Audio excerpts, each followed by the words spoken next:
Hi friends, Bigg Boss season 7 ഇപ്പോൾ ലൈവിൽ നടന്നുകൊണ്ടിരിക്കുന്ന കാര്യങ്ങൾ എന്തൊക്കെയാണെന്ന് വെച്ചാൽ, അനുമോള് ആരോടും സംസാരിക്കുന്നില്ല, നെവിനോട് മാത്രമേ സംസാരിക്കുന്നുള്ളൂ. കാരണം ഒരു ഒരു സമയത്ത് അങ്ങനെ കീരിയും പാമ്പും അതിനെക്കാട്ടി അതിൻ്റെ അപ്പുറം എന്തുണ്ടോ അങ്ങനെ നടന്നുകൊണ്ടിരുന്ന ആൾക്കാരാണ്. ഇപ്പോൾ നെവിനേ ഉള്ളൂ അനുമോൾക്ക്, വേറെ ആരുമില്ല. അങ്ങനെ ഭയങ്കരമായിട്ട് പ്രേമമാണ് മണ്ണാങ്കട്ടിയാണ് എന്ന് പറഞ്ഞ ഗെയിം ഇറക്കിയ അനീഷ് പോലും ഇല്ല. ഇനിയിപ്പോൾ എല്ലാവർക്കും പറയാം എന്ത് അനീഷ് അനുമോളോട് സംസാരിക്കാത്തതിൻ്റെ കാരണം ഇനി പുറകിൽ പോയി എന്ന് പറയില്ലേ എന്ന് വിചാരിച്ചിട്ടായിരിക്കും. അങ്ങനെയും വേണമെങ്കിൽ ആളുകൾക്ക് പറയാം, അനീഷിൻ്റെ ഫാൻസുകാർക്ക് പറയാം. എനിക്ക് പേഴ്സണലി അനീഷിനെ ഇഷ്ടമാണ്. പക്ഷേ അനീഷ് ചെയ്തത് മാത്രം അതൊരു ജെന്യുവിനിറ്റി ഇല്ലാത്തൊരു കാര്യമായിട്ട് തന്നെ തോന്നുന്നുണ്ട്. ഇത് കൂടുതൽ ദിവസം കൂടുന്തോറും അത് സത്യമാണെന്ന് തോന്നുന്ന പോലെയാണ് നമുക്ക് കാണുന്നവർക്ക്. അപ്പോൾ ഞാൻ പറഞ്ഞു വന്നത് അങ്ങനെ പോവുകയാണ്. അപ്പോൾ ആക്ടിവിറ്റി റൂമിലേക്ക് വിളിച്ചു, ഓരോരുത്തരെയും വിളിക്കുന്നുണ്ട്. ഇന്നലെ അനീഷിനെയൊക്കെ വിളിച്ചിട്ടുണ്ടായിരുന്നു, പിന്നെ ഇന്ന് ഷാനവാസിനെ വിളിച്ചു, നെവിനെ വിളിച്ചു. അതൊന്നും ഞാൻ കണ്ടില്ല. ഇപ്പോൾ അനുമോളെ വിളിച്ചിട്ട് സംസാരിക്കുന്നതാണ് ഞാൻ കണ്ടത്. ഷാനവാസിനോട് സംസാരിക്കുന്നത് കണ്ടു. ആക്ടിവിറ്റി റൂമിലേക്ക് വിളിച്ചിട്ട് ഇവരെ മിററിൽ നോക്കിയിട്ട്, ഫുൾ ഇരുട്ടായിരിക്കും, മിററിൽ നോക്കിയിട്ട് സംസാരിക്കാൻ പറയണം. അപ്പോൾ അനുമോളോട് ഓരോ കാര്യങ്ങൾ പറഞ്ഞ് അനുമോള് സെൻറ്റിമെൻറ്റിൽ അങ്ങനെ ആവുന്നുണ്ട്, കരയിപ്പിക്കുമെന്ന് തോന്നി പിന്നെ കരയാതെ സംസാരിക്കാൻ പറഞ്ഞു. അതായത് കണ്ണാടി നോക്കിയിട്ട് അവരോട് തന്നെ അവർ സംസാരിക്കുന്നില്ല, അവർക്ക് സെൽഫ് മോട്ടിവേഷനായിട്ടാണ് സംസാരിക്കാൻ പറയുന്നത്. അപ്പോൾ ഞാൻ ഇതിൽ കണ്ട എപ്പോഴും കാണുന്നുണ്ട്, എപ്പോഴും തോന്നുന്ന കാര്യങ്ങളാണ്. ഈ ആളുകളെല്ലാവരും പറയുന്നുണ്ട് അനുമോൾ കരച്ചിൽ കാർഡ് ഇറക്കണം, കരച്ചിൽ റാണിയാണ്. പക്ഷേ നിങ്ങൾക്കൊന്നും ഇതുപോലെയുള്ള അമ്മമാരോ പെങ്ങന്മാരോ ഫ്രണ്ട്സോ ഇല്ലാത്തത് കൊണ്ടാണ് നിങ്ങളെല്ലാവരും ഇങ്ങനെ പറയുന്നത്. കാരണം ഇതുപോലുള്ള കുട്ടികൾ, ഇതുപോലുള്ള അമ്മമാർ, ഇതുപോലുള്ള ചേച്ചിമാർ, ഇതുപോലുള്ള ഭാര്യമാർ ഉണ്ട്. അതായത് അവർ മനഃപൂർവ്വം കരയുകയല്ല, അവരറിയാതെ അവർക്ക് ആ ഒരു പഴയൊരു കാര്യം ചെറുതായി പറഞ്ഞാൽ കണ്ണുനീരും അങ്ങനെ വരികയാണ്. ഞാൻ എൻ്റെ അമ്മയോട് ഒരു 10 വർഷം 5, 6, 7 വർഷം മുൻപ് വരെ ഞാൻ ഈ ചോദ്യം ചോദിച്ചിട്ടുണ്ട്. നിങ്ങൾ എന്ത് പറഞ്ഞാലും എന്തിനാ അമ്മ കരയുന്നതെന്ന് ചോദിച്ചിട്ടുണ്ട്. പക്ഷേ കരച്ചിൽ വരികയാണ്ടാ, എന്താ ചെയ്യാന്ന് അമ്മ എന്നോട് പറഞ്ഞിട്ടുണ്ട്.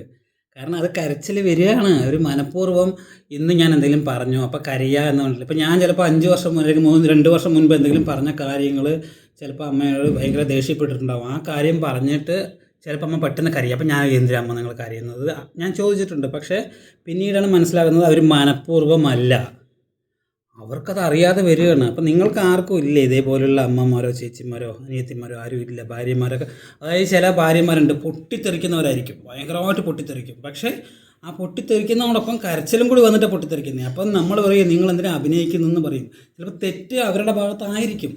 തെറ്റ് ഒരിക്കലും ചിലപ്പോൾ ഓപ്പോസിറ്റ് നിൽക്കുന്ന ആളുടെ ഭാഗത്തായിരിക്കില്ല, അവരുടെ ഭാഗത്തായിരിക്കും തെറ്റ്. പക്ഷേ അവർ കരഞ്ഞു പോകണം, അത് അഭിനയമല്ല, അവരുടെ നേച്ചർ അങ്ങനെ ആയിപ്പോയി. അപ്പോൾ അനുമോൾ ഇന്ന് സംസാരിക്കുന്ന നാട്ടിൽ സത്യം പറഞ്ഞാൽ ഭയങ്കരമായിട്ട് കരഞ്ഞില്ല, പിടിച്ച് നിന്നിട്ടാണ്. പക്ഷേ അത് കണ്ടാൽ നമുക്ക് കണ്ണുനീര് വരും.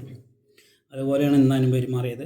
എന്തായാലും ഇന്നിപ്പോൾ വലിയ പ്രോബ്ലങ്ങളില്ലാതെ സൈലൻ്റായി പോകുന്നുണ്ട്. അതിൽ ഇഷ്ടപ്പെട്ട കാര്യം 2 കാര്യങ്ങളാണ്. ഇതൊന്ന് ഈ അനുമോൾ സെൽഫായിട്ട് അനുമോളെക്കുറിച്ച് പറഞ്ഞു. പക്ഷേ കൂടുതലൊന്നും അനുമോൾക്ക് പറയാൻ പറ്റില്ല അതിനകത്ത് പോയപ്പോൾ, പാവം എന്താണെന്നറിയില്ല. അത് പിന്നെ ആ സമയത്ത് ഇമോഷണൽ ആയതുകൊണ്ട് പറഞ്ഞില്ല.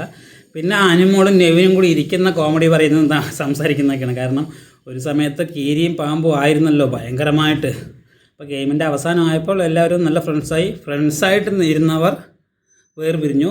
പിന്നെ അക്ബറും നൂറയും കൂടി ഇരുന്ന് സംസാരിക്കുന്നുണ്ട് കുറേ കാര്യങ്ങൾ. ഫ്രണ്ട്ഷിപ്പ് എടുത്തതിൽ തിരഞ്ഞെടുത്തതിൽ തെറ്റിപ്പോയി എന്നൊക്കെ നൂറ പറയുന്നുണ്ട്. നൂറയ്ക്ക് അറിയുന്നുണ്ടോ ആദില പുറത്ത് പോയിട്ട് വെളുപ്പിക്കാൻ വേണ്ടി വീഡിയോസ് പോലും ചെയ്തത് നൂറയ്ക്ക് അറിയുന്നില്ല. നൂറ അതിനകത്ത് ഇരുന്നിട്ട് ഇപ്പോഴും അനുമോളെ കുറ്റമായിട്ട് പറഞ്ഞുകൊണ്ടിരിക്കുകയാണ് അക്ബറിനോട്.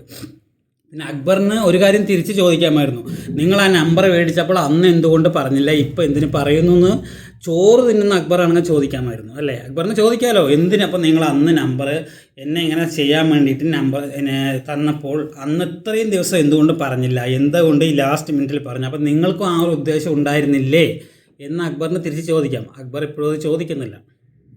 അപ്പോൾ അക്ബറിൻ്റെ എയിമോ എന്താണ്? അനുമോൾ ടാർഗറ്റ്, അനുമോളിനത് മാത്രം. അക്ബറിന് അറിയാം ഇത് മേടിച്ചത് തെറ്റാണ്. അപ്പോൾ മേടിച്ചെങ്കിൽ അന്ന് അങ്ങനെ ചെയ്തിട്ടുണ്ടെങ്കിൽ അന്നേ പറയാമായിരുന്നു, എന്തുകൊണ്ട് അന്ന് പറഞ്ഞില്ല. അപ്പോൾ ഇപ്പോൾ ഫൈനലിലേക്ക് എത്തിയപ്പോൾ അവരുടെ കാര്യം സാധിക്കാൻ വേണ്ടിയിട്ട് മാത്രം പറയുകയാണ് എന്ന് അക്ബറിന് തിരിച്ച് ചോദിക്കാം, അല്ലെങ്കിൽ തിരിച്ച് ചിന്തിക്കാം. അതൊന്നും അക്ബർ ചിന്തിക്കുന്നില്ല, ആലോചിക്കുന്നുമില്ല. പിന്നെ ഷാനവാസിന് അതിലനുവറിൻ്റെ സ്വഭാവം ശരിക്കും മനസ്സിലായിട്ടുണ്ട്. പിന്നെ അതിനകത്തല്ലേ, ഗെയിമല്ലേ, അപ്പോൾ അതൊക്കെ ആ രീതിക്ക് വിടുന്നുണ്ട്. ഇനി പുറത്തിറങ്ങിയാൽ ഇവരെങ്ങനെയാണെന്ന് നമുക്ക് കണ്ടാൽ, ചില ആളുകളെ പോലെ കണ്ടാൽ നോക്കാതെ മാറിപ്പോകുന്ന പോലെയാണോ പിന്നെ അനുമോളുടെ നേച്ചർ വെച്ചിട്ട് അനുമോൾ എല്ലാവരോടും സംസാരിക്കുമെന്ന് തോന്നുന്നത്.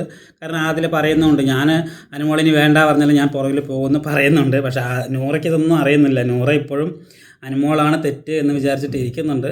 എന്തായാലും ലൈവ് ഇപ്പോൾ അങ്ങനെ സ്ലോ ആയിട്ട് നല്ല രസമായിട്ട് പോകുന്നുണ്ട്. Okay friends.